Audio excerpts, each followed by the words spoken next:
Bonjour. Avant de démarrer ce module, je voudrais dire quelques mots concernant la mise à jour de juillet 2020. Initialement, les documents ont été produits en 2018, donc j'ai fait des petites modifications. La principale est l'adresse de courriel. C'est roud@l'integrizo.ca. Auparavant, l'integrizo, le suffixe était .com. Donc, si vous écrivez à roud.integrizo.com, ça ne se rendra pas. Si vous voulez me joindre, c'est .ca. En termes de contenu, j'ai mis à jour quelques statistiques qui sont citées dans le document pour les mettre à jour avec les dernières versions, les dernières statistiques disponibles. Par contre, je n'ai pas modifié la narration. Donc, pour 2 ou 3 diapositives où il y a des statistiques, le texte dit ne correspondra pas exactement au texte qui est écrit. Ce qui est le plus conforme, bien sûr, c'est l'écrit. Je vous remercie de votre attention, de votre indulgence et je vous souhaite un bon visionnement. Dans cette chaîne YouTube, nous allons traiter de sujets sur lesquels M. René Hood intervient en entreprise. Ce sont les systèmes ISO, principalement donc gestion ISO, qualité, environnement, santé-sécurité et également sur les systèmes de gestion de la formation. La compagnie fondée par M. Hood en tant que travailleur autonome s'appelle Integrizo, qui traite, comme son nom l'indique, de systèmes ISO d'une manière intègre, c'est-à-dire en tentant de rendre les clients autonomes et aussi dans une perspective d'intégration de systèmes de gestion qualité, environnement, santé-sécurité, ou qualité-environnement, ou environnement-santé-sécurité. Donc, on essaie toujours d'intégrer les systèmes. Le sujet de cette présentation, soit concept de base de système de management, est réparti en 3 vidéos afin de demeurer dans des durées raisonnables.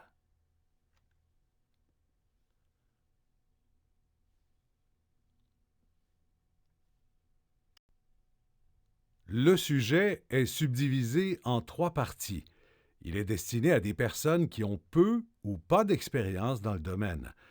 On décrit l'Organisation internationale de normalisation. On présente aussi le modèle qui est derrière les systèmes de gestion ISO et on explique aussi comment on va passer du modèle théorique à la pratique.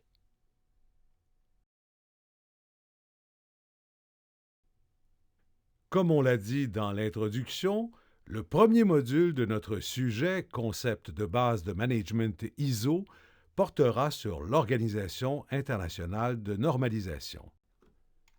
Disons tout de suite que ISO, en français, c'est l'Organisation internationale de normalisation, comme on l'a déjà dit. Et en anglais, International Organization for Standardization. C'est une fédération indépendante qui réunit 162 organismes nationaux de normalisation, un par pays. Parmi les 162 pays, il y a évidemment le Canada, représenté par le Conseil canadien des normes, en anglais Standards Council of Canada, CCN ou SCC. Un organisme qu'il est important de mentionner, principalement lorsqu'il est question de santé et sécurité, c'est le BSI, ou British Standards Institution, parce que cet organisme a exercé un leadership important dans toute la question des normes de management en santé-sécurité. Lorsqu'on parle d'ISO, on doit parler de normes, puisqu'en normalisation, il faut nécessairement des normes. On a ici une définition générale de ce qu'est une norme, définition officielle sur laquelle nous ne nous attarderons pas. Il y a 2 types de normes. Il y a les normes de produits, qui sont des documents qui contiennent les spécifications techniques qui assurent qu'un produit est performant et, dans bien des cas, on vise la sécurité. Dans une bonne proportion, les normes de produits sont axés sur la sécurité de l'utilisateur de ce produit. La deuxième catégorie de normes, c'est celle de système de management qui vise à définir les mécanismes que l'entreprise doit mettre en place pour atteindre son objectif. En qualité, ISO 9001 nous dit quelles sont les structures, les processus qui doivent être mis en place pour avoir les meilleures chances possibles d'assurer la qualité de ces produits. C'est pareil en environnement et c'est la même chose avec 45001 en termes de santé et sécurité. Concernant les normes de système de management, quelques petites précisions. En janvier 2018, il y en avait 78 qui étaient répartis dans 8 secteurs d'activité. Parmi les 78, certaines étaient adoptées, d'autres en cours de révision ou en développement. Il y a 2 types de normes de système de management, celles de type A et celles de type B. Les normes de type A contiennent des exigences en vertu desquelles une organisation peut revendiquer une conformité ou s'enregistrer. On va dire aussi que les entreprises sont certifiées selon ISO 9001, 14001 ou éventuellement 45001. Les normes de type B de système de management comportent des recommandations ou des informations de support. Exemple, la norme ISO 9000 par opposition à ISO 9001. La norme ISO 9000 comporte une série de définitions reliées au management de qualité. Ce sont des définitions qui sont officielles selon ISO. C'est une norme de type B parce qu'on ne peut pas s'enregistrer ou être certifié selon ISO 9000, mais ISO 9000 sert de support pour les gens qui gèrent ISO 9001. Un autre élément important, c'est la structure cadre, qu'on appelle en anglais « High-Level Structure ». C'est un plan commun à toutes les normes de management qui ont été produites à partir de 2012. En janvier 2018, il y avait 39 normes de système de management qui étaient conformes à la structure cadre. La structure cadre permet la mise en place de systèmes intégrés. Par exemple, vous avez un article qui porte sur la formation et évidemment, la formation, c'est valable pour tous les volets. Donc, vous avez besoin d'avoir un seul processus pour la formation qui est valable pour tous les volets pour lesquels on veut enregistrer une norme.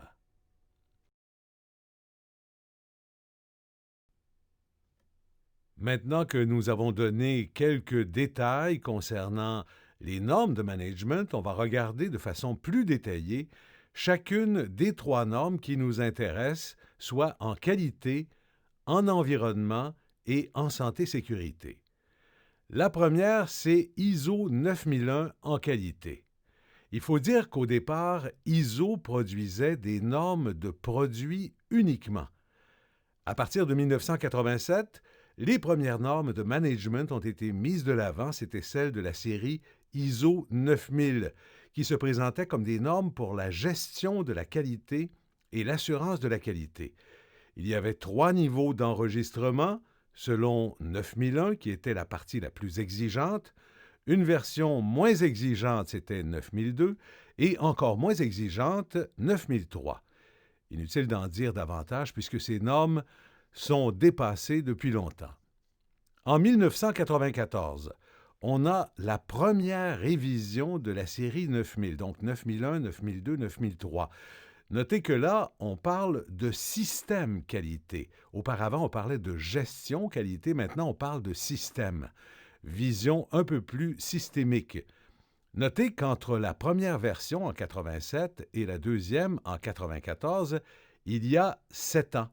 L'intervalle de 5 à 7 ans entre les versions ou les mises à jour des normes se maintient jusqu'à aujourd'hui. 6 ans après 1994, à la fin de l'année 2000, on a adopté la norme ISO 9001-2000, où il est question désormais de management, donc une vision plus large. C'est une version très importante qui représente un virage majeur qui introduit 3 innovations principales: l'approche processus, l'attention à la satisfaction du client et l'amélioration continue, cette dernière innovation étant sans doute la plus importante. Il y a eu ensuite une nouvelle version de ISO 9001 en 2008 qui est considérée comme mineure, mais à la fin de 2015, on a adopté la version 2015 de ISO 9001. Et la particularité de cette version est qu'elle a été élaborée en conformité avec la structure cadre, ce qui est un élément important puisque cela permet d'intégrer les différents systèmes. En 2016, on comptait plus de 1 100 000 certificats qui avaient été émis un peu partout dans le monde, donc c'est une norme qui a eu et qui a beaucoup de succès.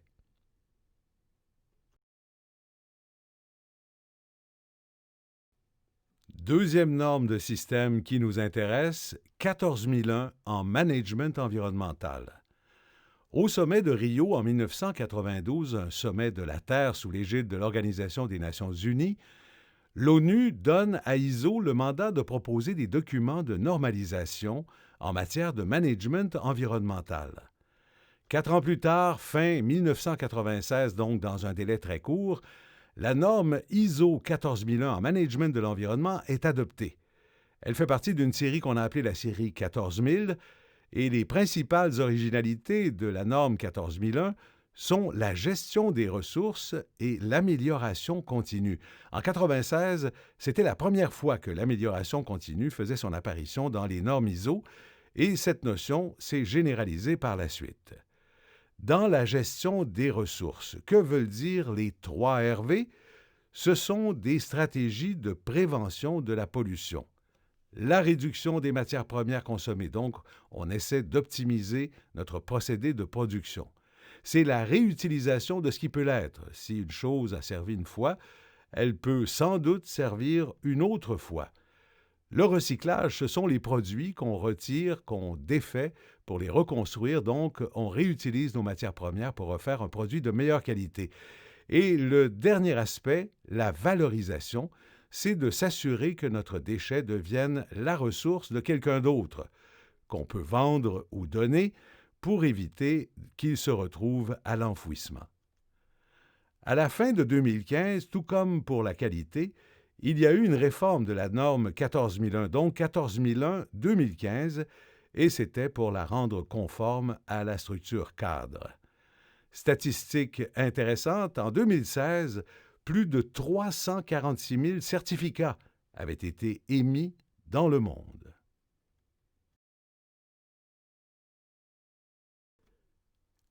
Après avoir survolé ISO 9001 et ISO 14001, nous allons dire quelques mots au sujet d'ISO 45001, une grande nouveauté qui porte sur la santé et la sécurité du travail. Une fois que ISO 14001 a été adopté à la fin de 1996, ISO a commencé à étudier la possibilité de produire une norme de management en santé et sécurité au travail. Plusieurs entreprises ont fait savoir qu'elles avaient des systèmes et un langage commun en qualité et en environnement. Pourquoi n'élargirait-on pas la vision pour inclure la santé et la sécurité au travail? Le projet, c'était ISO 18001.